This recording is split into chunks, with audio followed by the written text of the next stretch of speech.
صحة عقلك من أهم الأشياء اللي تحتاج الاهتمام منك، لأن عقلك هو اللي مديك قيمة، فواجب علينا نهتم بيه ونغذيه بالخطوات البسيطة دي.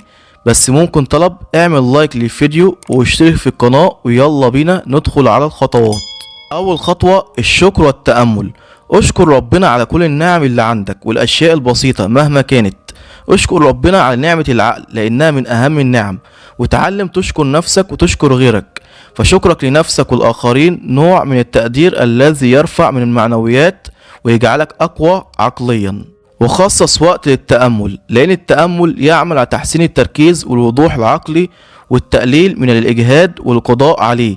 كما أن ممارسة التأمل كل يوم تمنحك السلام والهدوء وتخلصك من القلق والتوتر. تاني خطوة اهتم بنفسك نفسيا وعقليا وجسديا، لان لو ما اهتمتش بنفسك محدش هيهتم بيك.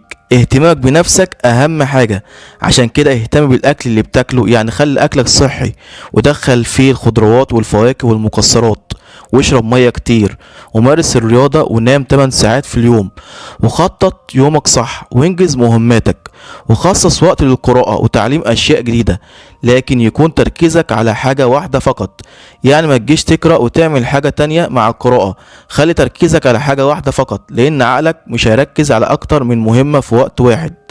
كل الحاجات دي هيخلوا عقلك اقوى واقوى واقوى. تالت خطوة ابتسم وكن متفائل. فالتفاؤل لا يساعدك على الاستمتاع بحياتك فقط، بل يفعل العجائب لعقلك. فعند التفكير بشكل ايجابي يستفيد دماغك بشكل كبير وتتحسن وظائفه.